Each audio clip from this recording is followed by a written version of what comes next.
자, 오늘의 미스터리 인물은요, 이분들의 원조 격이라고 할까요? 고나, 문희, 김진희, 천입니다. 근데 저분들이 네 분이 공통점이 있어요? 공통점이 궁금하실 것 같은데 문화평론가로서 이 60, 70년대를 봤을 때 가장 미스터리에 어울릴 만한 4명을 갖다 뽑았거든요. 그래서 연예계에서 떠돌던 소문과 진실까지 확실하게 풀어보도록 하겠습니다. 네, 김현우 씨의 원픽이 아이유 씨잖아요. 아유, 근데 말을 잘못한 것 같네. 예. 이 1960년대에 아이유의 도플갱어가 있다면 그래요. 혹시 믿으시겠습니까? 아이유의 도플갱어요? 그렇죠. 네. 현재 국민 여동생이 아이유라면 1960년대에는 국민 여동생 고은아가 있었거든요. 고은아 씨. 닮았는데요? 이미지가, 느낌이- 그러니까 분위기가 코도 비슷하고. 이 청순하고 귀여운 이목구비, 또 하얗고 맑은 피부, 사랑스러운 분위기로 인기가 아주 많았는데요. 1946년 화목한 가정에서 태어난 그녀는 1965년도 네네. 영화 난의 비가로 데뷔하고 연이어서 영화 갯마을까지 히트를 치면서 톱스타 반열에 올랐습니다. 국민 여동생 엄친딸 이미지로 신인 때부터 승승장구했던 그녀는 이제 돌연 결혼을 발표하고 영화계를 떠나서 TV 드라마로 전향을 하게 되는데요. 이건 또. 혹시 이게 뭔지 보신 적 있나요? 요즘 이제 육각형 인간 많이 하잖아요. 이제 육각형에 가까울수록 좀 완벽에 가깝다. 누가 평가한 거죠? 이거 제가 평가했습니다. 사실은 이 고은아 씨의 육각형을 네네. 이제 제가 평가를 했지만 운에 대해서 얘기하시는 분들이 많아요. 이분 같은 경우가 등장했던 그런 배경이 바로 그때 당시에 톱스타라고 하는 신성일, 엄앵란 이 커플이 결혼을 했기 때문에 고은아가 나온 거예요. 신성일, 엄앵란 이 커플이 결혼을 했기 때문에 고은아가 나온 거예요. 엄앵란 씨하고 신성일 씨가 청춘 스타가 결혼했잖아요. 그러면 엄앵란 씨가 연기 공백이라든지 인기가 좀 빠진다든지 이런 게 생기잖아요. 품절력. 그렇죠. 품절력 이미지. 그러니까 제2의 엄앵란을 찾아야 된다. 그때 어떤 영화사에서 사진 한 장만 딱 보고 이게 누구야? 그러면서 찾아낸 그런 보석. 고은아 씨입니다. 예. 고은아 씨. 이분은 그냥 연기라고는 생각도 안 해봤던 그냥 미대생이에요. 그런데 예쁜 미대생으로 소문이 나 있었는데 그것을 보고 영화사가 가가지고 설득을 갖다가 엄청나게 한 거죠. 근데 이제 첫 작품이 난의 나의 비가. 비가. 거기서 상대 배우가 신성일 씨입니다. 연인 관계로 나오는. 근데 이제 신성일 씨랑 고은아 씨가 22편을 같이 찍었답니다. 우와. 꽤 많이 찍었네. 나의 어떤 후발주자로 나온 배우랑 22편을 연인 관계로 나온. 엄앵란 씨 입장에서도 이제 신경이 쓰일 수밖에 없는. 신성일 씨가 또 이제 막 데뷔한 배우니까 너무 신경 잘 써줬고. 아니 근데 이분이 사실은 바람의 아들이 아니고 바람의 아이콘, 바람 그 자체. 바람 그 자체. 그런 걸 알기 때문에 엄앵란 씨도 굉장히 좀 고민했다는 거죠. 그렇죠. 이걸 명언이라고 그래야 돼? 망언이라고 그래야 돼? 90세 애인 넷을 갖는 게 목표는 아니지만 자기 관리만 잘하면 비슷할 수도 있을 겁니다. 나는 사랑 없이는 못 삽니다. 아이 신성인. 기가 막히지 않습니까? 최고다, 최고. 최고라고요? 죄송합니다. 최고라고요. 조심하셔야 됩니다. 이분이 뭐 운도 좋다고 말씀을 하셨지만 나름 또 개인의 고충이 있어요. 무슨 이런 고충입니까? 청순, 국민 여동생, 국민 조카 같은 이런 이미지하고는 정반대의 캐릭터를 연기해야 됐었습니다. 어떤 역할일 것 같아요? 네. 거친 직업을 가진 여성, 과부 뭐요? 맞습니다. 단골 역할이 바로 과부였구나. 1965년 갯마을에서는 물질하는 과부, 그 이듬해 66년 물레방아에서는 빈촌의 젊은 과부. 정을 두고 몸만 가니 그때 당시에는 문예 영화라고 하는 게 이제 전성기를 맞았는데 네네. 문예물에 보니까 이렇게 남편을 여인 그런 여성들의 꿋꿋한 삶의 이야기 이런 게 많이 나왔고 그런 여주인공인 그 과부 역할을 했는데 갯마을에서 대단한 인기를 끌었거든요. 그 이미지를 그 다음에 또 쓰고 이렇게 되는 그런 상황이 벌어졌던 거죠. 비하인드 스토리가 하나 있는데 네네. 이 갯마을 촬영 당시에 영화에서 가장 중요한 씬 중에 하나가 사실은 애정씬이에요. 그러니까 정말 순수한 그 과부가 남편을 잃고 나서 외롭게 지내게 되는데 동네에서 사랑을 하게 되는 거죠. 그러니까 애정씬을 찍어야 되는데 근데 사실 그때까지 전혀 사랑도 안 해보고 실제로 데뷔한 다음에 그다음 1년 지나서 찍은 작품이란 말이에요. 그러니까 신인이 스킨십 장면을 어떻게 하느냐. 네, 쉽지 않죠. 예, 또 이걸 찍을 때 보면은 마을을 구경 나온 사람들이 다 지켜보고 있고 이러니까 이거는 뭐 대낮이고 또 이런 연기를 어떻게 보여줍니까? 그래서 곤란해하고 있고 이러다 보니까 특단의 조치를 내립니다. 애정씬 특별 과외. 애정씬을 특별 과외를 하는 거예요. 누가 가르쳐줬을까? 그러니까 이건 학원도 없는데. 예, 학원도 없죠. 그래서 일단 여자 조감독을 딱 채용을 했다고 합니다. 그래서 24시간 이렇게 붙어 있게 이렇게 하면서 이 씬에서는 좀 이렇게 표정을 하고 또 이럴 때는 뭐 눈을 갖다 좀 동그랗게 떠보기도 해봐라. 이런 뭐 과외를 딱 받고 나서 탄생한 씬이 해변가에서 이제 애정을 나누는 씬인데 이 장면이 진짜 명장면이 됐어요. 그래요? 그래서 이 갯마을이라고 하는 영화를 알리는 자, 핵심적인 장면. 봅시다. 봅시다. 자료하면 없나요? 자료하면? 아니. 자료하면 없으니까 뒤에 안 돌아보셔도 돼요. 미치겠다, 정말. 이걸 보여달라니까. 국민 여동생 이미지에서 과부 캐릭터, 그 팔색조의 매력, 그만큼 연기력도 있고 소화를 잘했다는 거 아니겠습니까? 그죠? 네. 배우들 사이에서도 인기가 많지 않았을까 뭐 이런 생각이 드네요. 네. 당시 영화계에서 남자 배우들이 뽑은 이상형 1위가 바로 고은하였다고. 고은하 씨. 네. 실제로 고은하를 짝사랑하는 남자 배우들이요. 그야말로 수두룩했다고 합니다. 예, 안녕하세요. 배우 최종원이에요. 오, 저분 오랜만이다. 어린 시절에 시골에서 영화를 봤잖아요. 그때 쭉 나왔던 어떤 작품들이 고은하 선배가 전부 다 우는 역이에요.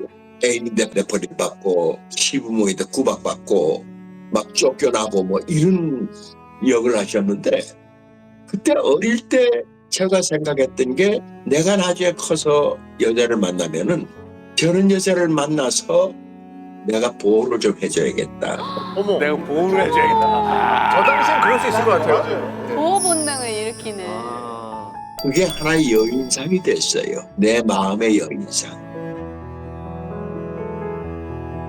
아이고. 이렇게 인기가 많았던 고은하는요. 영화계에서 갑자기 사라지게 됩니다. 영화계를 떠나서 TV 브라운관으로 이제는 진출하게 된 거죠. 영화계에서 과부역만 맡던 그녀가 드라마에서는 과연 어떤 역할에 도전했을까요? 오.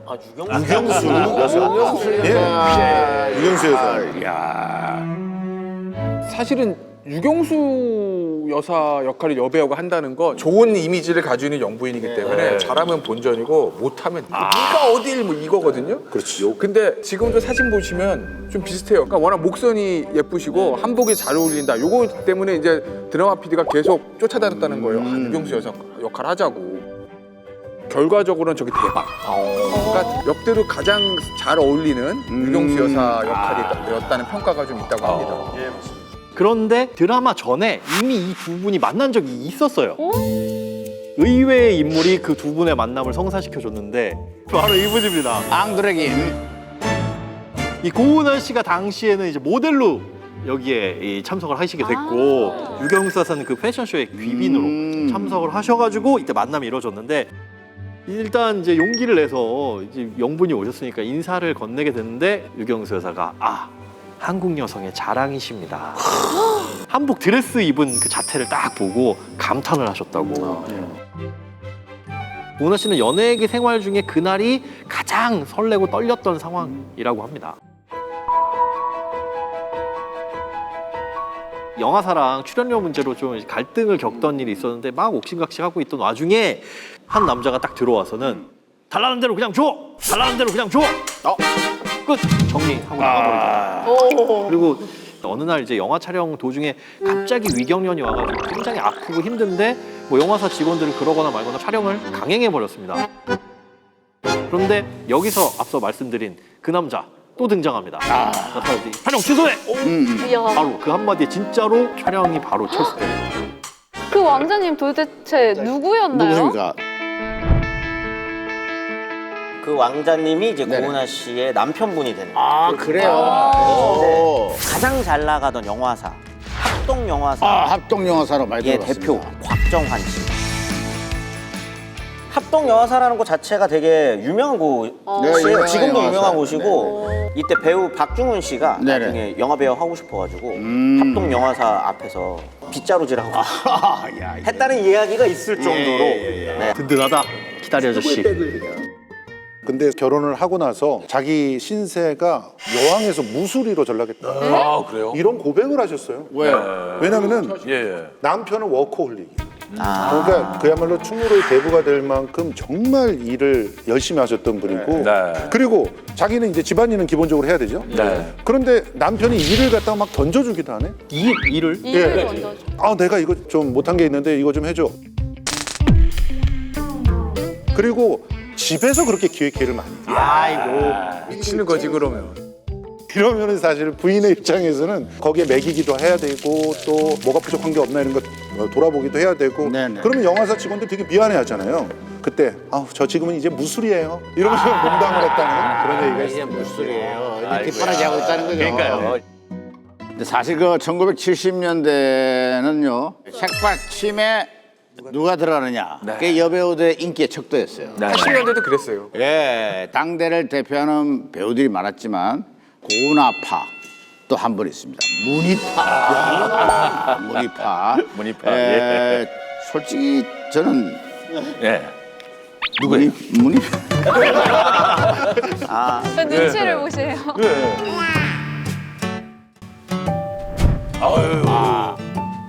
지금 보시면 연기력, 운, 사생활에 완벽하잖아요. 거기다 외모까지.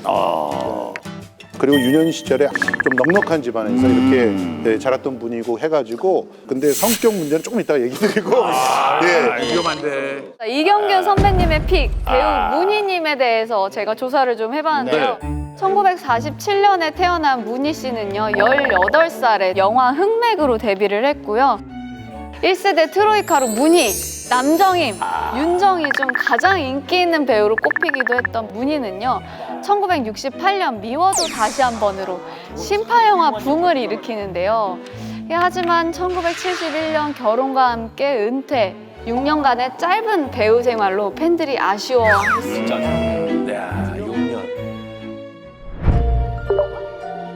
1960년대 아이콘으로 불렸던 문희 씨와 김지원 씨의 묘한 평행이론.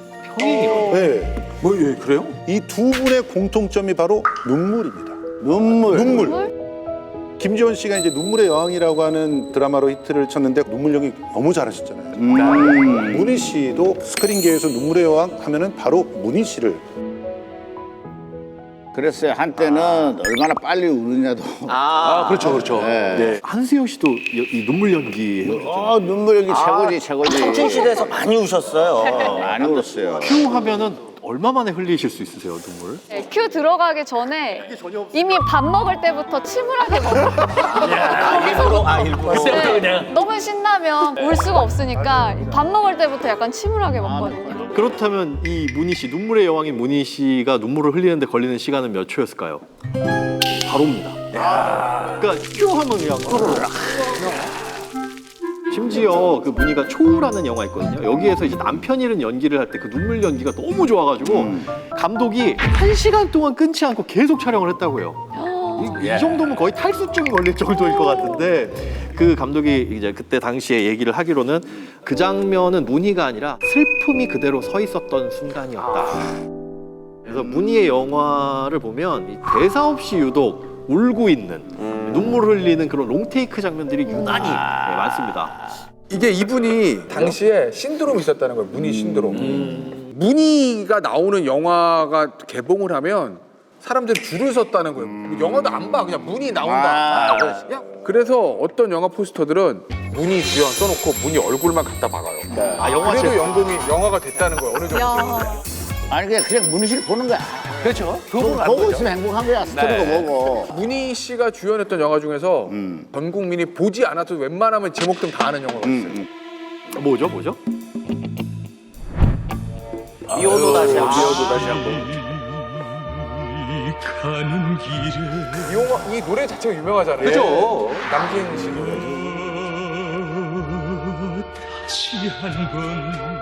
이게 우리나라 신파 영화의 야. 최고봉입니다. 신파 영화에. 저게 종로의 단성사에서만 37만인 단일극장. 서울에서만. 요즘으로 말하면 멀티플렉스 100개관에서 동시에 몇 주 동안 매진되는 것 정도라는 거죠. 그러면 1,000만은 무조건 넘었을 거예요. 단순사. 지금으로 치면 1,000만 관객이라고 되는 볼수 거죠. 있죠. 그래서 이런 초대박 흥행이 문희 파워로 가능했던 일이라고 해도 과언이 아닌데요. 혹시 꼬마 신랑이라는 영화 들어보셨나요? 많이 들었죠. 네네. 꼬마 신랑. 문희는 이 영화로 또 한 번의 빅히트를 치게 됩니다. 네, 안녕하세요. 반갑습니다. 저는 많은 분들이 이제 꼬마 신랑으로 알고 있는데 영화배우 김정훈입니다. 반갑습니다. 김정은. 진짜 오랜만이다. 야. 꼬마 신랑인데. 문희 배우님 같은 경우에는 미워도 다시 한 번이라는 영화를 찍으면서 그때 제 엄마 역할을 하셨거든요. 그러면서 알게 된 것 같아요. 같이 밥 먹고 같이 세트장에서 누워 자고 뭐 거의 뭐 매일 같이 생활하다시피 했죠. 되게 친근하게 대해주셨네요. 진짜 엄마같이. 근은인 같은 경우에는 그때 당시에 진짜 최고의 배우였었어요. 최고의 배우. 길에 나가서 한두 발자국을 걷지를 못해요. 사람들이 꼬이니까. 근데 부산인가 아마 워낙 사람들이 문 앞에 뭐 인산인해를 이루어가지고 막 유리창 깨지고 진짜 생명의 위협을 느낄 정도로. 그래서 극장에서도 끝나면 항상 우리는 정문으로 못 나갔어요. 그러니까 항상 뭐 뒷문으로 몰래 빠져나가던가 뭐 이런 식으로. 문희 씨의 파급력이 어마어마한 거잖아요. 그러면 당연히 당시 출연료가 어마무시. 문희 씨를 출연시키려면 제작비의 절반 이상을 줬어야 됐다. 얘기를 할 정도였습니다. 당시에 또 광고 모델료로 국내 최고액이었던 100만 원을 최초로 100만 찍었다고. 원이요? 네. 100만 원을. 그때 당시 100만 원이면 집안채였을 거야. 네. 그 이유가 단순히 연기력 때문만은 아니었습니다. 문희가 이제 대중들에게 어필한 요소 중 거의 8할은요. 단아한 이미지였습니다. 하나한. 요거네. 하나하네. 네네네. 시대적으로 조신하고 인내심 많은 그렇지. 여성이 인기가 있던 시절이었잖아요. 그래서 문희 씨는 바로 그 부분을 타겟팅을 하게 된 겁니다. 그리고 그 당시 여성들이 가장 닮고 싶어 했던 외모 1순위였다고 합니다. 그래요. 네. 아니 이게 진짜 어려운 거거든요. 사실 이 사진도 단아한 이미지의 사진으로 나왔지만 머리끝부터 발끝까지 열심히 꾸민 사진이에요. 보입니까? 세팅이 되어 있습니다. 이게 저 흐트러진 것 같은 앞머리도 이제 다 잔머리를 이제 다 이렇게 세팅을 하는 건데 이런 스타일이면 사실 대중에게도 어필이 됐지만 남자 배우들 사이에서도 인기가 굉장히 많았을 것 같아요. 그렇죠. 당시 남자 배우들 사이에도 그 문희 씨는 독보적인 존재였는데 이순재 선생님께서 54년 연기 인생 중에서 가장 예쁜 배우 하면 문희다. 이렇게 얘기를 하셨더라고요. 문희 선배이기도 한 이제 엄앵란 씨. 네. 눈물이 뚝 떨어지면 남자들 심장이 퉁 하고 떨어지겠다. 이런 표현을 했다고 할 정도였습니다. 그리고 신성일 씨하고 문희 씨하고 이 사귀는 거 아니냐 이런 소문들이 있었는데 그러니까 어허, 여기도요. 눈길을 주지 않을까 이렇게 굉장히 걱정도 하고 그랬다고 합니다. 그 정도로. 작품으로 만났죠. 말썽난 총각. 거기 여자친구로 나왔죠. 문희 씨가. 첫인상이 뭐 예쁠지 뭐 어땠어요. 데뷔 시절이니까 참 예쁘게 봤는데 역시 이쁘더라고요.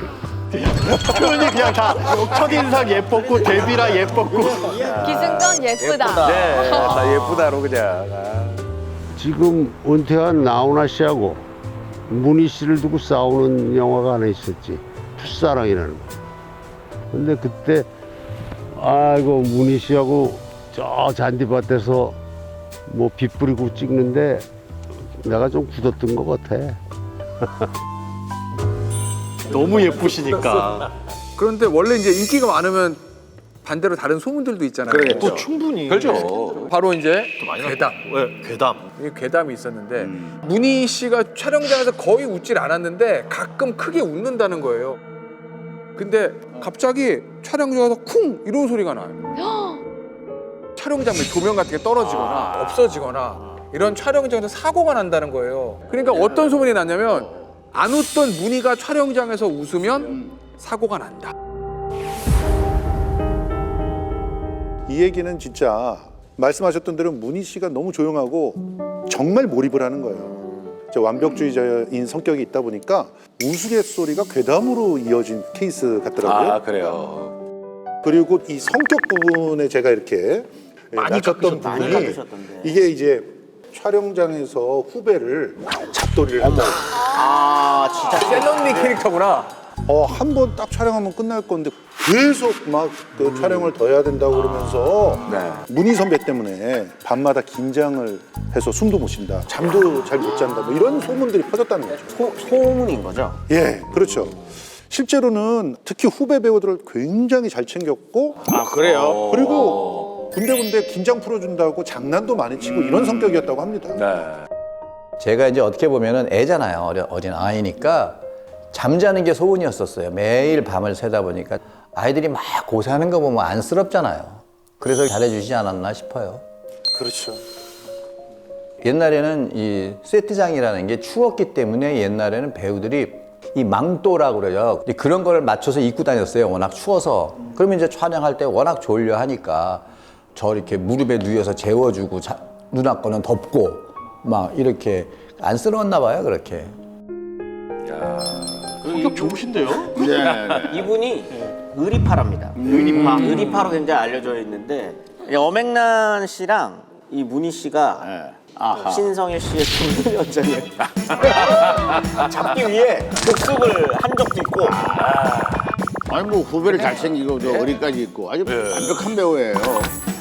그런데 1971년 11월 16일에 M본부 뉴스가 끝나기 전 폭탄 발언을 하게 됩니다.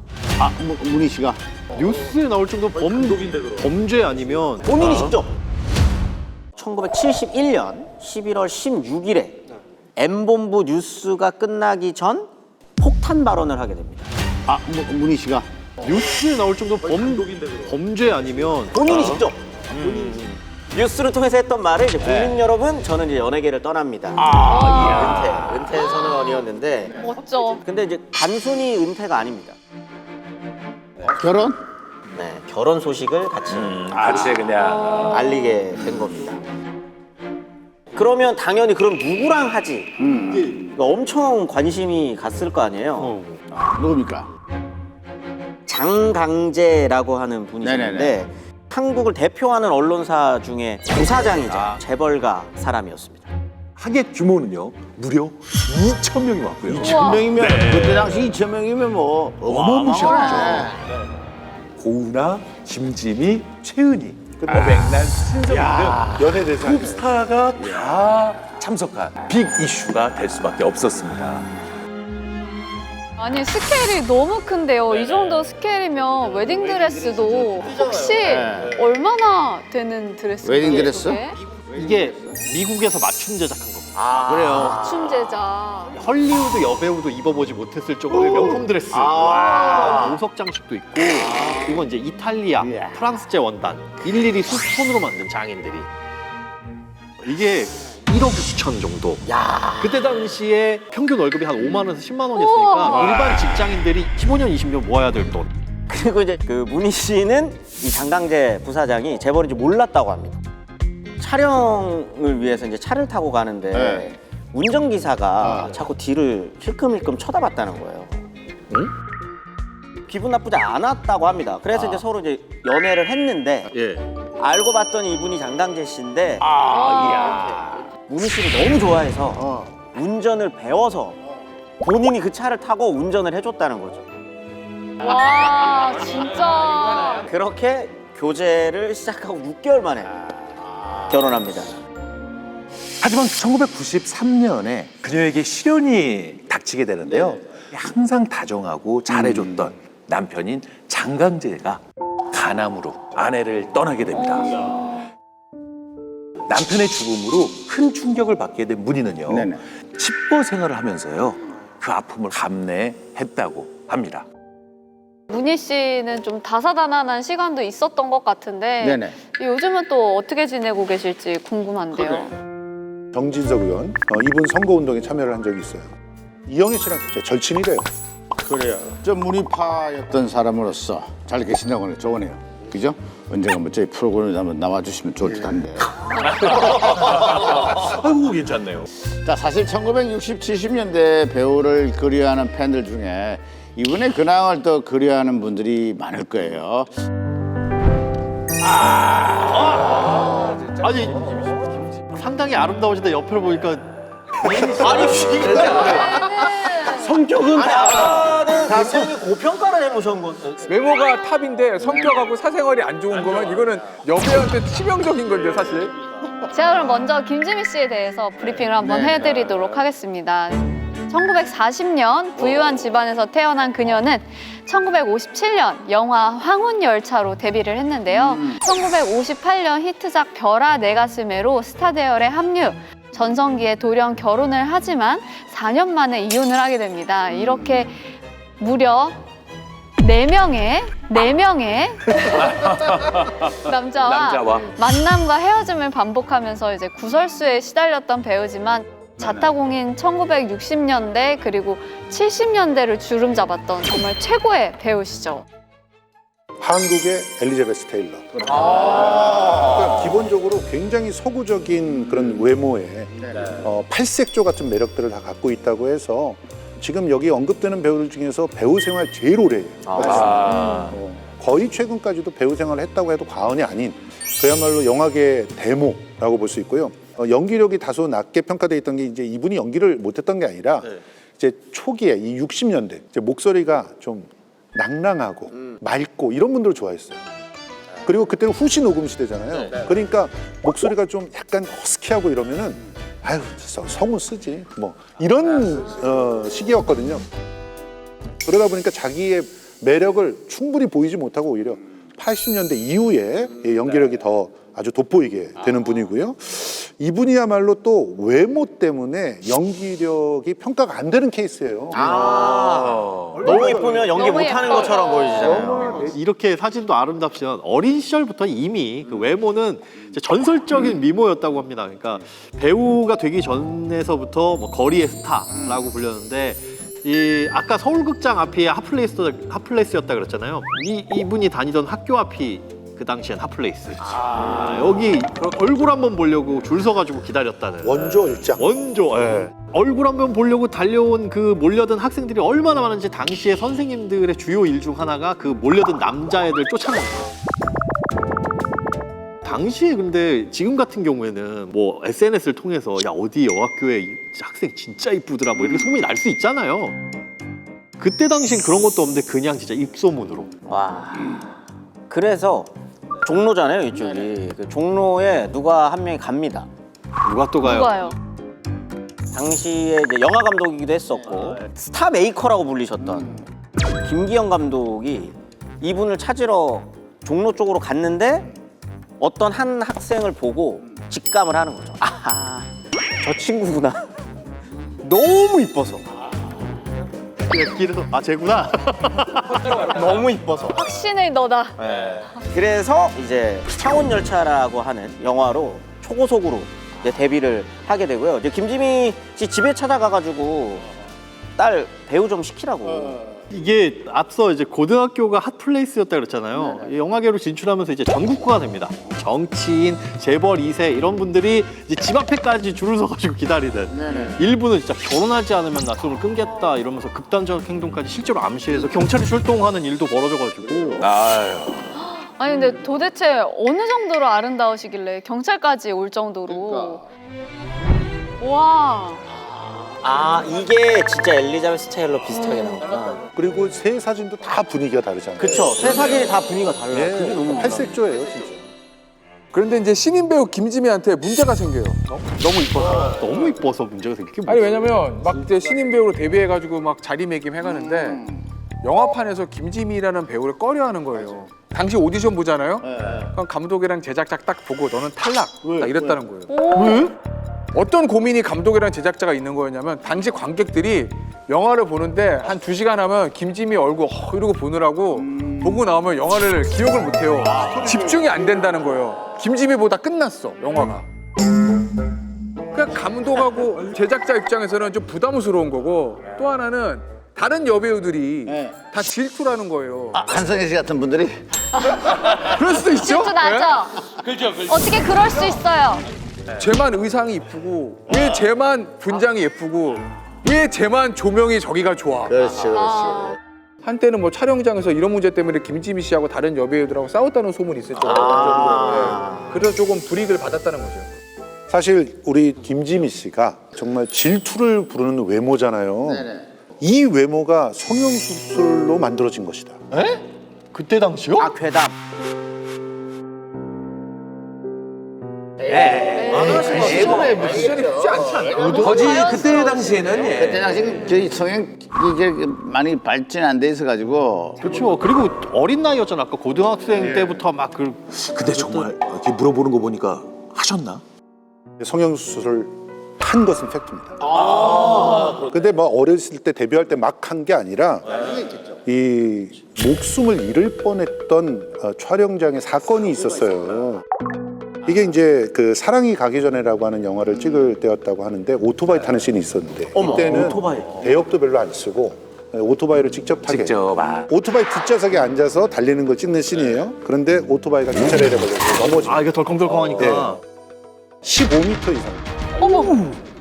그러면서 실제로 얼굴을 많이 다쳤다고 합니다. 그래서 그때 긴급 이제 그 수술을 받게 되는데 뭐 코 같은 경우도 사실 살짝 이렇게 문제가 있었다고 하고요. 그래서 그냥 지금의 성형수술이 아니라 그냥 보건 수술. 3개월 동안 입원을 하면서 천신만고 끝에 다시 이전의 외모로 다시 돌아갈 수 있었다. 천만다행이다. 그래서 이 미모 때문에 활동에 제약이 걸렸던 김지미 씨는요 더욱 연기에 매진하기 시작한답니다.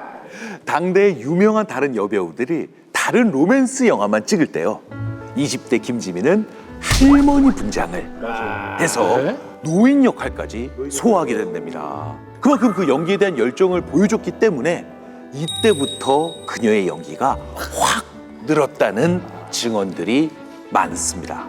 자 그런데 이제 연기력으로 톱스타가 되려면은 뭔가 하나 작품이 있잖아요. 작품 유명한 장면. 그게 이제 전환점이 되잖아요. 제가 67년에 개봉한 영화 춘이라는 영화인데 그 어떤 장면에 나오냐면 춘이? 내가 김지미 씨야. 아 진짜요? 부담스럽죠? 할 수 없어. 나도 시키니까 하는 거 나도 하기 싫어 이거 진짜. 저 사진을 보고 갈게요. 저 사진을 보고 있을게요. 저 사진 보고 있어. 날 보지 말고. 이분은 김지미 씨다. 설마 입을 맞추진 않을 여자를 무서워하시나 봐요. 이거 맞나? 아니 당기면서 이렇게 얼굴을 쳐다보면서 도발적으로 하셔야죠. 내가 어떻게 여기를 대사가 뭐예요, 대사가? 여자를 무서워하시나 봐요. 67년에 개봉한 춘이라는 영화의 장면인데 이 대사가 완전 뜬 거예요. 야, 이게 유행어구나. 그러니까 이게 먼저 김지미 씨처럼 이걸 하면서 대쉬하는 게 다행이야. 지금의 그 느낌이다. 라면 먹고 갈래? 딱 요 느낌이구나. 그렇죠. 네. 그래서 당시 이제 김지미 씨가 앞서 얘기했던 트로이카, 문희, 남정임, 윤정희 요 트로이카가 막 뜰 때 본인의 자리를 좀 위협받을 수도 있었는데 이게 히트를 치면서 다 평정. 아직까지는 내가 원탑이야. 연기력으로 이제 꽃을 피우게 되는 거는 아까 평론가님이 말씀해 주신 것처럼 이제 80년대인데 1985년에 임권택 감독의 길소뜸이라는 영화에 출연을 해가지고 대종상에서 여우주연상을 수상하면서 이제 연기력 논란은 이제 없어진 겁니다. 네, 거기에다가 이 길소뜸이라는 영화가 이제 해외 영화제에 진출을 하게 되거든요. 그러면서 이제 일본이나 홍콩에서는 이제 김지미 하면 한국을 대표하는 여배우 이런 이미지까지 이제 만들어지게 되는 거죠. 자, 아까 화면에 그 김지미 씨하고 닮은 걸로 해가지고 우리 송혜교 씨가 잠시 나왔어요. 조금 이 얼굴형이 좀 비슷한가요? 좀 비슷한 것 같기도 해요. 저 이렇게 보니까 그 송혜교 씨가 그 서경덕 씨와 함께 한국 홍보대사 역할도 하고 있잖아요, 그죠? 예. 직접 뭐 한 15년 전부터 저희가 의기투합을 해가지고요. 세계에 널리 퍼져 있는 우리 독립운동 유적지가 굉장히 많잖아요. 그런 곳에 우리가 좀 더 방문하자라는 취지에서 한국어 안내서를 비치한다든지 이런 세계 유명 미술관 박물관에 한국어 서비스를 진행을 해왔었습니다. 그럼 꽤 친하신 거 아니에요? 친하죠. 저 휴대폰에 전화번호가 있어요. 그럼요. 아, 있어요? 네. 되게 친한 건데, 그러면. 섭외를 해주세요. 나를 데리고 와요. 갑자기 이래도 될까요? 아무리 진짜로 송혜교 씨가 오신다고 해도 김지미 씨한테 이것만은 못 이깁니다. 네, 사실 이제 김지미 씨가 다작 배우로 유명해요. 많이 찍은. 이분이 주연으로 찍은 영화만 700편 정도 작품이시는데. 네. 너무 힘드셨겠다. 이렇게 잘 나가는 그 김지미 씨 도시 전설처럼 내려오는 또 미스터리가 있습니다. 도시전설 미스터리라. 어느 날부터인가 영화판에 기괴한 소문이 돌기 시작합니다. 김지미 씨가 내림굿을 받았다. 진짜 유명인들은 피해갈 수가 없나 봐. 별의별 소문이. 그러니까 이게 약간 얼굴이 안 보이면 신내림 받았다는 소문이 나기는 하더라고요. 처음에는 미모의 여배우가 내림굿 받았다 이런데 그게 김지미더라 이런 얘기가 나오고 그래서 실제로 그걸 막 취재도 하고 그런 분들이 있었다고 하는데 영화 비구니를 촬영할 때 진짜 우여곡절이 많았어요. 불교 쪽에서 강력하게 반대해가지고 결국 상영조차 못하고 엎어진 영화인데 이때 굉장히 아팠대요. 아팠다고요? 몸이 굉장히 아프셨다고 해요. 이게 무병 아닌가 그래가지고 내림굿 받아야 되는 거 아니냐 이런 얘기들이 있긴 했지만 본인은 막 입을 꼭 다물고 있으니까 더더욱 소문이 커져갈 수밖에 없잖아요. 근데 이제 그때 무당하면은 제일 유명한 분 중에 하나가 김금화라는 분이 계세요. 이분이 이 소문에 대해서 얘기를 하는데 한간에 이제 김지미 씨가 내림굿 받았다고 하는데 그건 그냥 소문이다. 근데 어쨌든 그때 김금화 씨의 말로 소문은 사라졌습니다. 그런데 김지미 씨는 그 이후에도 얘기를 안 하고 계십니다. 뭐 긍정도 부정도 없는. 예, 그렇습니다. 그러니 더 궁금하네. 거기에 유명한 소문이 하나 또 붙는데 카메라로 김지미 씨를 잡으면 렌즈가 깨진대. 뭐 레이저가 나가는 것도 아니고. 아니면 이 클로즈업을 이렇게 가면은 갑자기 뿌옇게 나온다는 거예요, 화면이. 그럼 영화를 어떻게 찍어요? 김지미 얼굴은 3m 거리 이상에서 찍는다.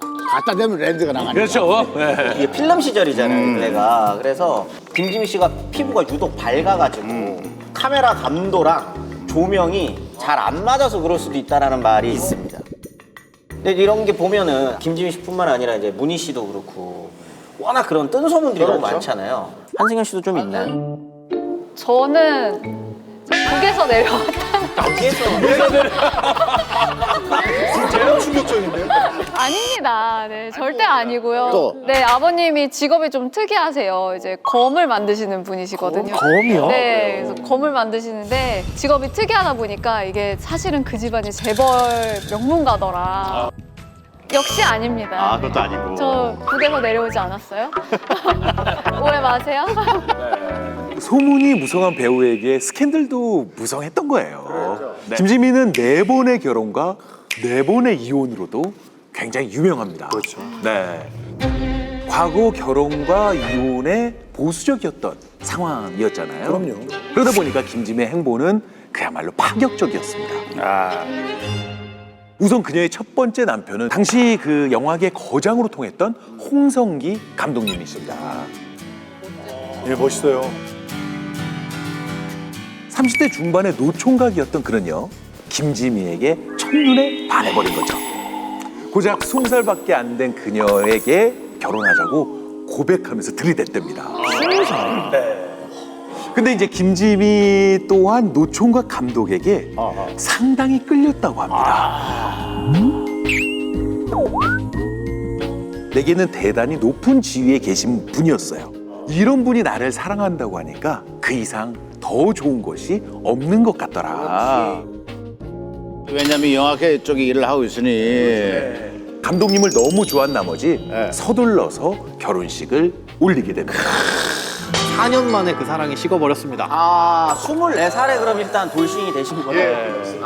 빨리 돌아오셨네. 빨리 돌아죠. 왜 이혼을 했느냐도 궁금하잖아요. 일단 결정적인 이유는 돈 때문이었다라고 볼 수 있는데 사실 뭐 그 당시에 김지미 씨는 뭐 하는 것마다 성공하면서 이미 영화 배우로서의 입지 다 다져놓은 입장이고, 반면에 감독이었던 남편은 하는 것마다 흥행참패가 이어집니다. 말아먹었구나. 김진미 씨가 번 돈으로 남편의 비청사는 물론이고 뭐 남편 영화 제작비까지 충당을 해주고, 그때 당시에 김진미 씨 출연료가 30만 원이었는데 열심히 모아가지고 한 600만 원 정도 영화 제작비를 감당해 주기도 했다고 합니다.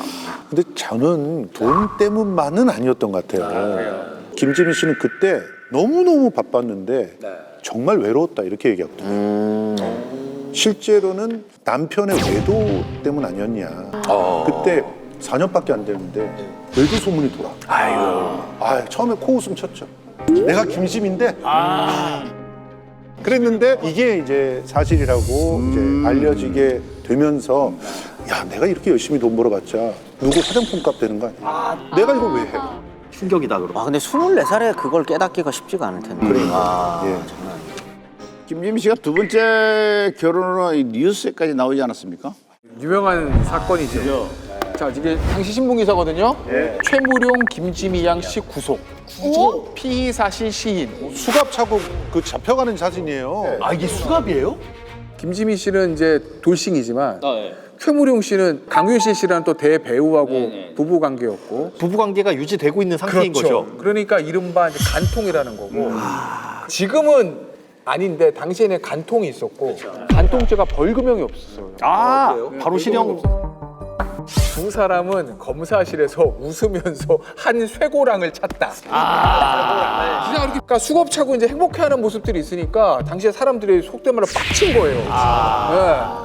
그리고 이제 최무룡 씨는 충무로에서 왕따가 됐다고 하고 당시에 길 지나다니면 동료 영화인한테 뺨도 맞았대요. 네가 어떻게 그럴 수 있느냐. 파렴치하다.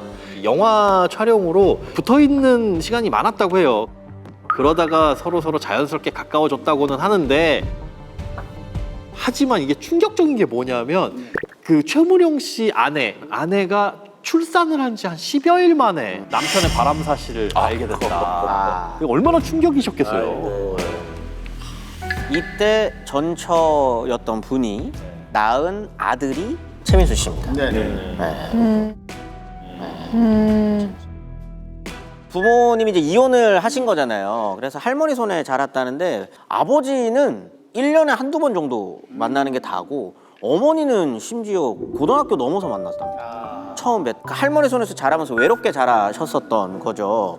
근데 저 같으면 김지미 씨가 굉장히 미웠을 것 같은데, 그리고 어머니로 생각하지는 않지만 명절이 되면 인사를 드리러 갔대요. 최민수라는 배우는 그릇이 진짜 큰 사람이구나. 한 20년 전에 돌아가신 우리 할머니한테 들은 얘기인데. 그래요? 할머니가 당시에 김지미 씨하고 최무룡 씨하고 정릉 쪽에 이제 살았다는 거예요. 한옥 주택에서. 근데 두 사람이 이제 같이 손잡고 시장을 보러 가면 사람들이 처음에는 막 후원거렸을 거 아니에요. 저런 어디 간통범들 막 이러고. 그런데 처음에는 그러다가 나중 보면은 이렇게 넋을 놓고 쳐다봤다는 거예요. 너무 멋있잖아. 너무 멋있어요. 진짜 선남선녀의 그러니까 딱 너무 잘생기고 너무 예쁘니까. 정말. 부러운 세상이네요, 정말. 앞서 그 얘기 하셨잖아요. 한국의 엘리자베스 테일러라고. 맞아요. 그러니까 엘리자베스 테일러라고 불리는 게 외모도 좀 비슷하지만 결혼 많이 하고 이혼 많이 하는 거 비슷한데 엘리자베스 테일러의 가장 유명한 전 남편이 리처드 버튼. 리처드 버튼, 엘리자베스 테일러, 한국의 최무룡, 김지미. 이게 딱 맞아떨어지면서 이제 한국의 엘리자베스 테일러라는 얘기를 듣기 시작한 거죠. 어쨌든 큰 뭐 손가락질도 많이 받았잖아요. 이렇게 그런데 욕먹으면서까지도 이 최무룡 씨하고 결혼하기 위해서 김지미 씨가 가진 모든 재산을 사실상 최무룡의 전처한테 줬다는 얘기가 있습니다. 와, 쉽지 않을 것 같은데. 거기다가 있는 재산 없는 재산 탈탈 털어가지고 나중에는 최무룡 씨가 제작하고 있던 영화 이런 거에도 지원을 하고 그랬는데 통이 크시네. 최무룡 씨가 당시 한 15편의 영화를 제작을 했는데 이게 다 실패합니다. 다 망했어요. 네, 그게 이제 빚으로 남게 되죠. 지금 돈으로 환산하면 거의 100억 원 정도 되는 우와. 빚. 그때 당시에 이제 최무룡이 아직 김지미 씨 20대잖아요. 더 이상 이제 힘들게 하지 않게 하겠다라는 선택으로 이혼을 결정하게 되는데 여기서 이제 희대의 명대사라고 해야 할까요? 명언이 나옵니다. 사랑해서 헤어진다. 들어가 본 적 있어. 이게 여기서 나온 거예요? 근데 공개적으로 우리 헤어집니다라고 하면서 이때 당시에 사랑해서 헤어지는 것이다. 아니 근데 그래도 아직 20대인 거잖아요. 네. 두 번 그쵸? 돌아왔는데. 이미 두 번이나 갔다 왔는데 야. 조금만 더 신중했으면 어땠을까 하는 생각도 드는데 그런데 결혼을 또 한 거죠. 아니 더 남았죠. 그렇죠. 두 번이 남았습니다. 두 번이나 남았어요. 자, 이제 세 번째 결혼이에요. 그러니까 세 번째 결혼의 세 번째 남편이 사실 제일 유명하죠. 최무룡 씨보다 더 유명하지. 대한민국에 모르는 사람이 없어요. 이름 모를 일탑초야. 이름 모를 일탑초야. 세 번째 남자가 바로 이제 트로트의 황제 나훈아 씨입니다. 이 두 사람이 기자회견을 했다는 거예요. 기자회견 내용이 우리는 지난 72년 2월 밤 공연을 계기로 인사를 나누었고 그 뒤 서로를 이해하며 사랑하게 됐습니다. 당시에 이제 김일성 사망설 같은 이제 뉴스들이 터졌다는 거예요. 그런데 한 잡지사에서 말하기를 야 이게 김일성 사망 뉴스보다 더 쇼킹한 뉴스다. 김지미는 두 번을 결혼했던 30대 중반의 탑 여배우. 그렇죠. 그리고 나훈아는 김지미 씨보다 7살 어린 떠오르는 신의 트로트 가수. 지금은 연상연하 커플이 많긴 한데 당시에는 연상연하 커플이 흔한 건 아니잖아요. 그리고 죄송한 얘기지만 외모가 별로 그렇게 어울리진 않아. 당시에도 돌싱 이모하고 족하냐 이런 얘기도 있었다는 거예요. 아니 그럼 이 두 분은 도대체 어떻게 사랑을 시작하게 된 거예요? 제주도에서 행사가 있었던 날 이제 누나잖아요. 누나인데 나훈아 씨가 이제 연예계 선배고 누나인 이 김지미 씨한테 그렇게 애교를 피우면서 플러팅을 했다고 해요. 아하. 뭐 실제로 당시 뭐 나훈아가 이제 뭐 라이터를 멋있게 켜보이면서 별의별 이제 플러팅을 많이 하고 달라붙어 있었다. 그리고 그 행사가 끝나고 서울로 돌아오는 비행기 안에서 그들의 모습을 찾아볼 수는 없었다. 비행기를 안 탔다. 근데 이 둘을 결정적으로 이어준 사람이 있습니다. 그게 바로 신성일. 오늘의 주인공은 신성이래요. 당시 20대잖아요, 나훈아 씨가. 네. 그때 이제 뭐 얼굴에 여드름이 있을 정도로 이제 풋풋한 그런 시기였는데 신성일 씨가 애니까 놀릴 겸 훈아 너 여드름 고치는 방법이 뭔지 아냐? 알려줄까? 너보다 나이 많은 여자랑 연애해봐. 이러면 여드름 낫는다. 뭐 이런 이제 조언을 하게 됐다는데 실제로 나훈아 씨가 그 말 듣고 김지미 씨한테 좀 대시를 했다고. 야 핑계 같아 핑계. 두 분이서 연애를 하시다가 활동 다 중단합니다. 두 분 다. 싹 접고 김지미 씨 고향인 대전으로 내려가가지고 초정이라는 식당을 운영하셨대요. 초정이요? 네, 초정이라는 식당. 이게 김지미 씨가 직접 요리를 하고 서빙은 나훈아 씨가 했다더라. 야 진짜? 그 맛이 없어도 그냥 손님은 줄을 섰겠는데? 줄을 섰다고 합니다, 실제로. 잘 사시는 듯 보였는데 1979년에 이상한 기류가 조금 흐릅니다. 요때부터 이제 나훈아 씨가 컴백을 준비를 한다 라는 얘기가 돌면서 결별설이 좀 번지기 시작을 했거든요. 근데 이제 대중의 비난을 좀 많이 받을 수밖에 없었잖아요. 김지미 씨는 결혼만 3번째고 막 그러다 보니까 그래서 좀 조용히 살고 싶었는데 남편이 다시 연애 활동을 하겠다라고 하면 시끄러워질 것 같아가지고 계속 반대를 했다고 합니다. 그래서 호텔을 준다고 해도 이 사람 무대에 세울 수 없다 라고 해서 두 사람이 이제 금이 가기 시작을 했고요. 근데 이제 나훈아 씨는 이제 스타일이 좀 마초적이잖아요. 호방하시고. 그래서 그때 당시에 했던 말이 남자는 돈이 없어도 사는데 여자는 돈이 없으면 못 산다 라고 해서 전 재산을 김지미 씨한테 주고 헤어진 거예요. 사실 이 두 분은 같이 은퇴를 하는 것이 어떤 면에서는 서로의 결혼 생활을 유지하는 조건이었던 것 같기도 해요. 왜냐하면은 나훈아 씨가 고백을 할 때 나는 이제부터 너를 위해서만 노래할 거야 이런 식으로 플러팅을. 예, 그걸 또 김지미 씨가 믿었나 봐요. 그런데 무대에 나가서 노래를 하는 컴백으로 약속을 일단 어긴 거잖아요. 그 뒤에 이제 반대를 하니까 더 갈등이 심해졌던 것 같은데 어쨌든 이후에 나훈아 씨는 바로 14살 연하의 정수경 씨, 이분도 가수입니다. 연하의 가수. 85년에 결혼식을 하게 되는데 이 행보를 보면서 김지미 씨가 굉장히 화를 냈다고 합니다. 아, 속이 터졌겠죠. 그래서 나훈아랑 사귀었던 거 정말 실수였다. 후회한다. 이런 얘기를 하시기도 했다고 합니다. 그리고 50대가 된 김지미에게요. 또 한 번의 남자가 찾아오게 됩니다. 안 끝났어. 아직도 안 끝났어. 돌돌돌싱이죠. 그쵸. 와, 쉽지 않다. 이종구 박사. 예, 이종구 박사님. 아니, 앞전에 남편분들하고 스타일이 너무 다르신데요? 캐나다에서 30년간 심장 전문의로 심장 전문. 총방받는 지식인이었던 이종구 박사. 8개월간 김지미에게 러브레터를 하루에 2장씩 보내면서요 적극적으로 대시를 했다고 합니다. 결국 늦은 나이임에도 불구하고요 결혼에 골인을 하게 되고요. 그런데 알고 보니 둘을 이어준 큐피트는 누구였냐? 다름 아닌 김지미의 엄마였다고 합니다. 왜요? 엄마 소개? 어머니가 심장 질환으로 이종구 박사에게 진료를 받으면서요. 저분은 환자였구나. 진작부터 사위로 찜을 하게 된 거죠. 야. 하지만 50대 로맨스도 결국 끝이 나게 됩니다. 네? 가장 오래 사셨죠? 그렇죠.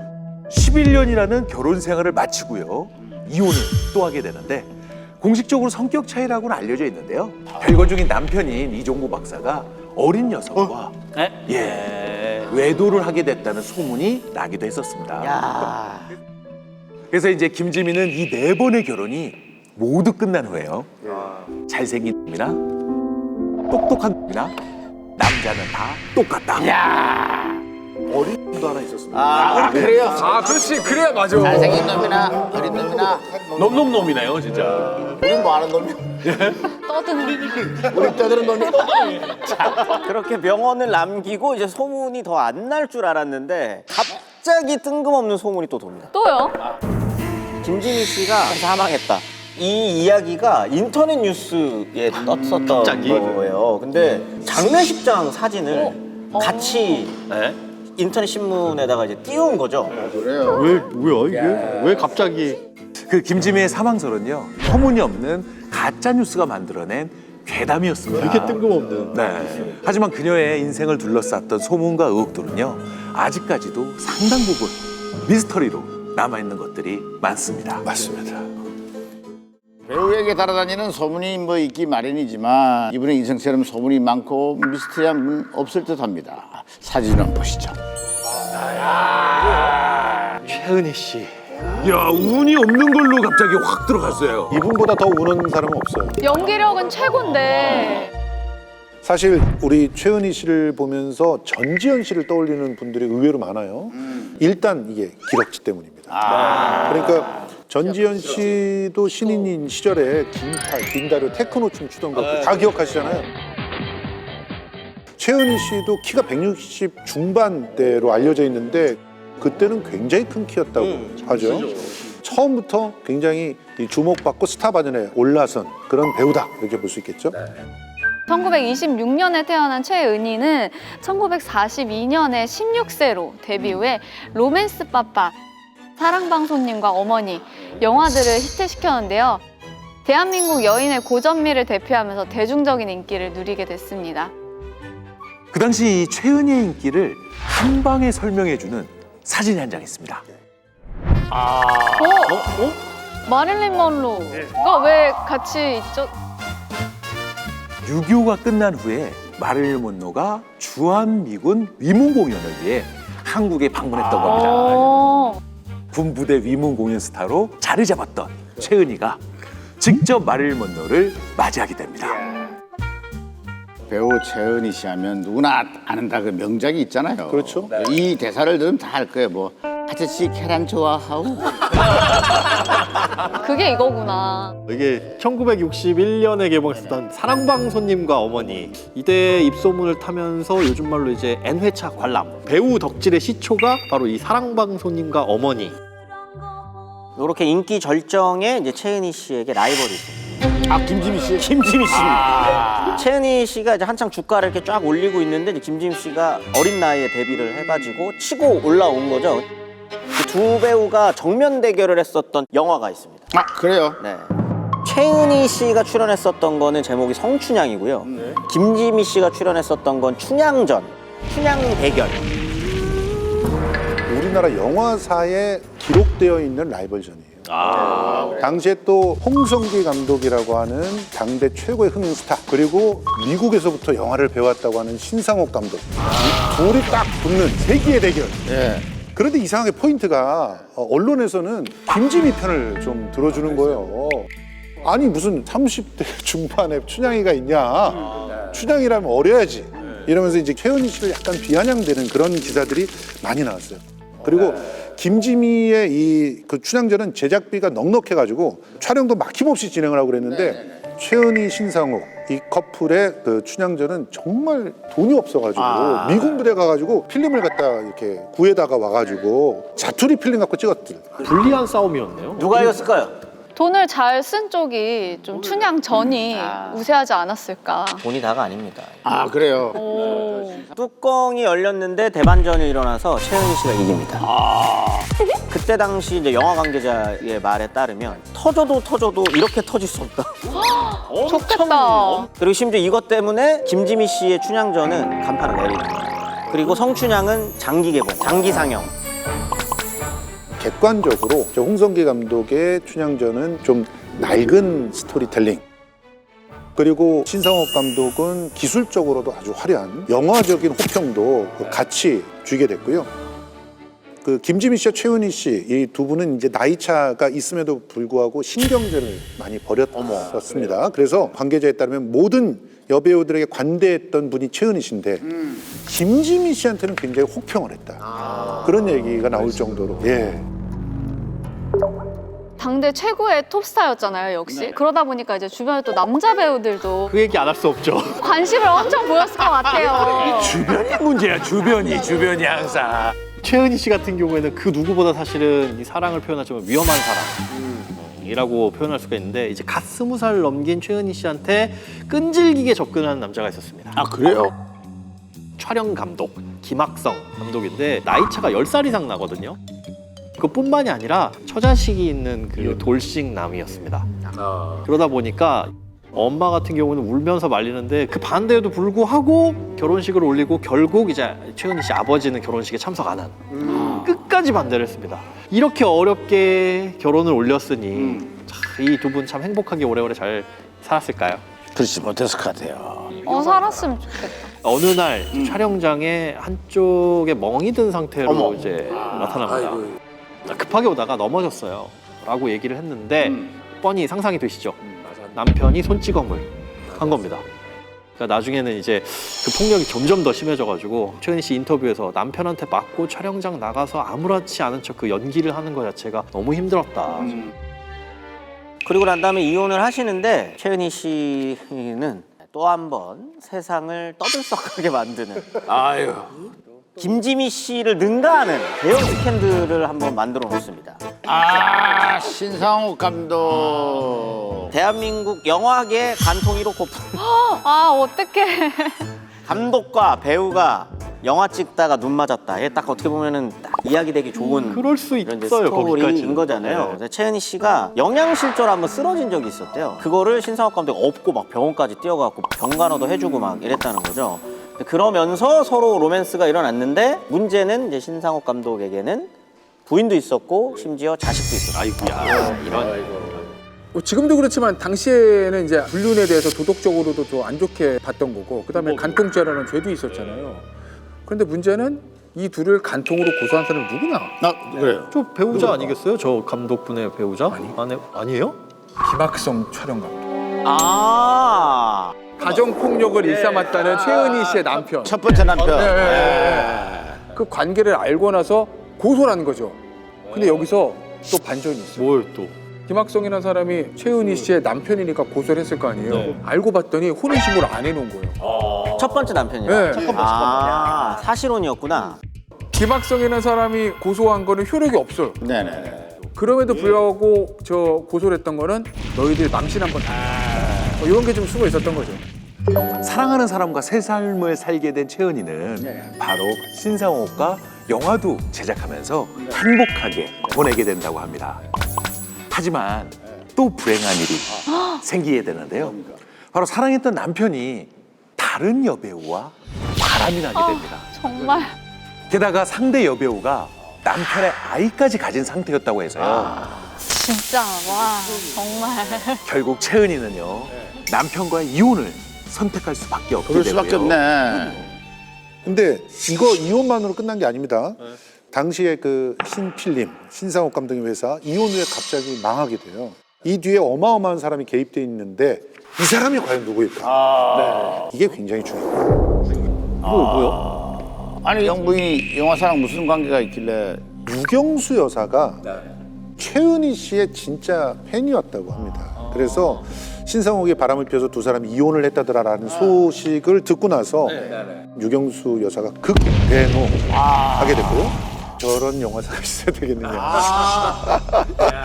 그래서 금지 영상을 틀었다라고 하는 그런 명분을 삼아가지고 영화사가 문을 닫았다라는 그런 이야기. 진짜.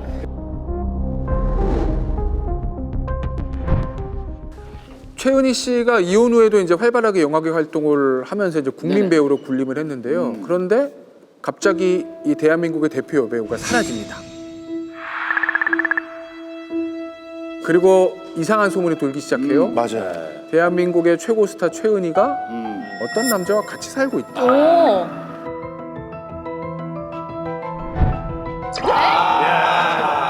자, 사진 잘못 띄운 거 아니에요? 제작진은? 아니야. 같이 살고 있다고요?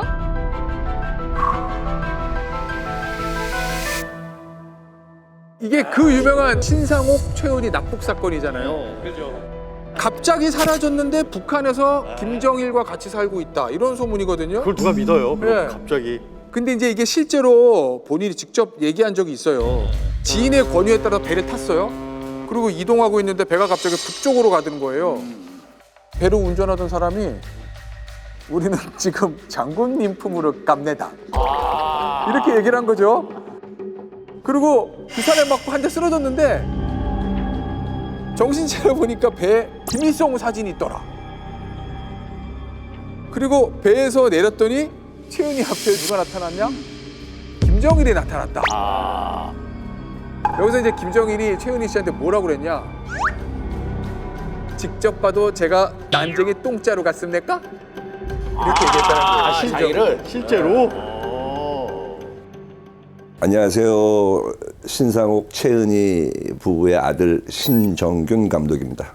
그때는 신상옥 감독님하고 이제 이혼을 하시고 안양영화예술학교를 운영하시던 때인데 학교가 좀 재정난에 처해져 있었고 그런 와중에서 홍콩에서 합작 영화를 만드는데 어머니를 출연시키겠다 그러면서 안양영화예술학교에 뭐 투자할 사람도 있다 해가지고 어머니가 너무 기분이 들떠서 가신 거죠. 실종이라는 게 실감이 안 났어요. 왜냐하면 그 전에도 어머니는 외국 나가셔서 막 몇 달씩 계시고 하니까 가신 지 얼마 되지도 않았고 계약하기 전에 온다고 그러고 가셨다가 못 오신 거지. 근데 이제 실제로도 당시에 최은희는 애초에 북한에서 온 간첩이었다. 처음부터 한승연 씨처럼. 북에서 내려온 분이었다. 너무나도 추측이 난무할 수밖에 없는 상황이잖아요. 근데 왜 그러냐면 실종되고 난 다음에 얼마 안 돼서 다른 사람이 또 실종이 돼요. 맞아. 전 남편이었던 신상옥 감독입니다. 어머. 나만의 그 여배우가 납북된 후에 남편까지 북한으로 갔다.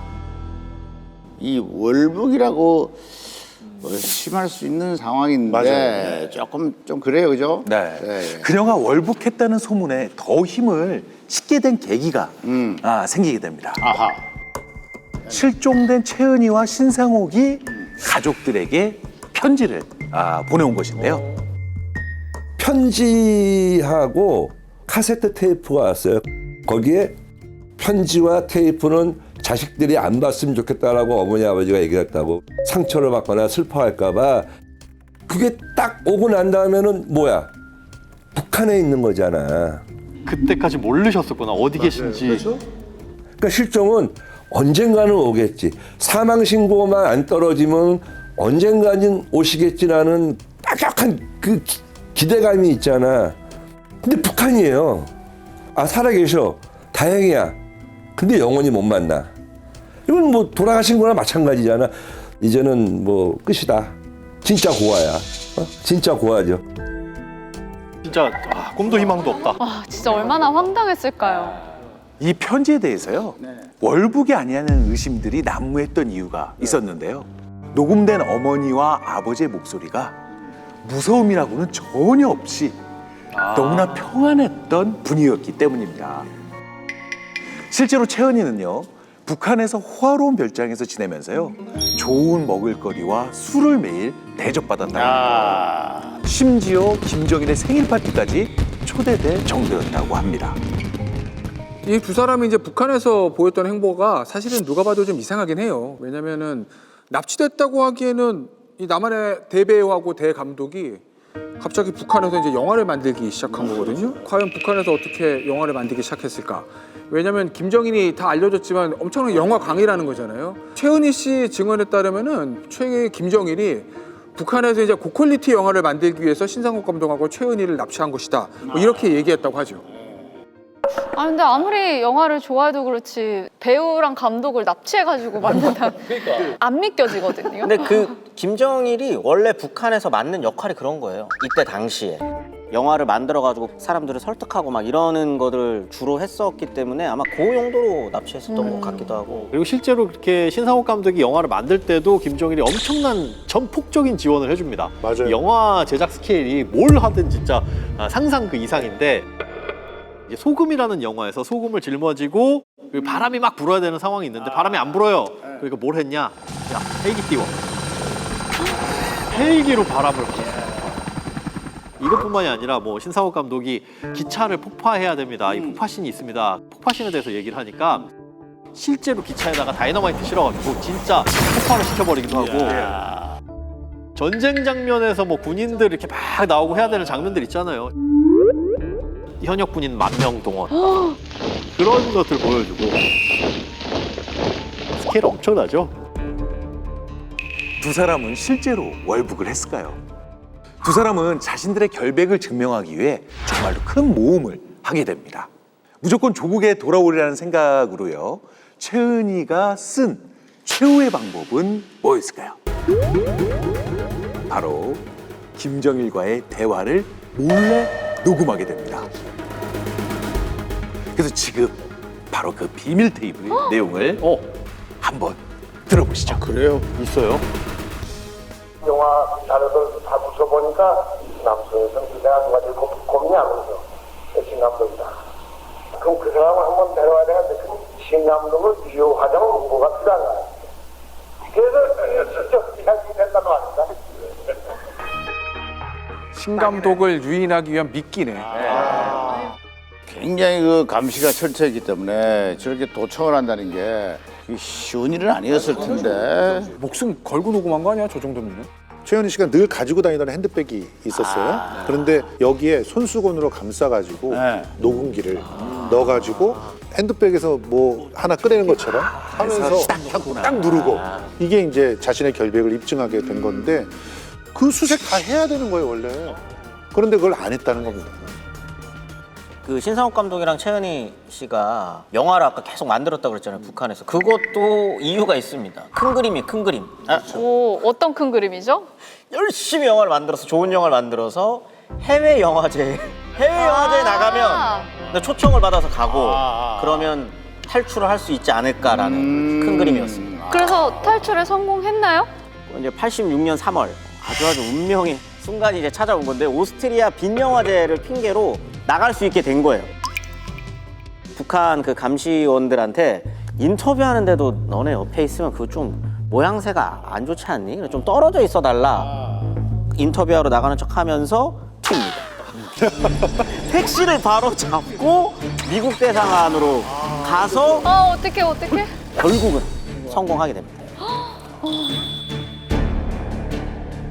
이상한 부분이 좀 있어야 되지 않아요?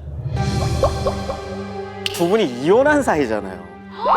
이혼했죠. 예, 이미 북한에 이제 납치돼서 가족과 떨어져 있잖아요. 그럼 북한에서 자기들 둘뿐이라는 거예요. 이혼을 했지만. 그러니까 야 우리 힘을 합쳐가지고 여기서 어떻게든 탈출해야 된다. 이런 하나의 목표로 이제 합친 거고. 그런데 여기서 또 하나의 반전이 있다고 합니다. 뭔데요? 북한에서 탈출했을 때 그 택시 타고 탈출을 했거든요. 뒤에 경호원들이 쫓아왔다고, 북한 경호원들이. 미국 대사관 앞에 내렸는데 딱 정문 앞에 내린 게 아니라 차를 못 세워서 좀 멀리 세워놓은 거예요. 그러니까 이제 내려가지고 대사관까지 뛰어간 거예요, 미국 대사관으로. 앞에 좀 세워주지. 여기가 이제 사람 하나 정도가 드나드는 문인데 그 문이 열리니까 서로 같이 들어가려고 하다가 아버지하고 어머니하고 거기 낑긴 거야. 그게 이제 맨날 밥상머리 앞에서 어머니가 하는 말이 아니 마누라를 먼저 살려야지 네가 먼저 살라고 나를 밀치고 들어가냐고. 아버지가 먼저 들어가셨거든. 진짜 남자는 다 똑같은 거야. 아우 정말 남자들이랑. 최은희는 자신의 인생을 돌아보면서요. 여배우의 삶은 정말 화려하게 살아온 것 같지만 촬영장을 다니면서 이제 짐을 싸고 다시 풀고 말 그대로 트렁크 인생을 살았다라고 회고하기도 하는데요. 화려한 삶을 살았던 여배우들도 권한이 있었던 거죠. 우리가 모르는. 우리의 지금 K드라마나 K무비가 전 세계에 널리 퍼질 수 있었던 것도 이때부터의 어떤 자양분이 있었기 때문에 가능할 수 있지 않았나라는 생각을 오늘 좀 많이 하게 됐습니다. 이 네 분이 영화를 너무너무 사랑했고 영화와 함께 인생을 만들어 온 분들이라고 생각을 하거든요.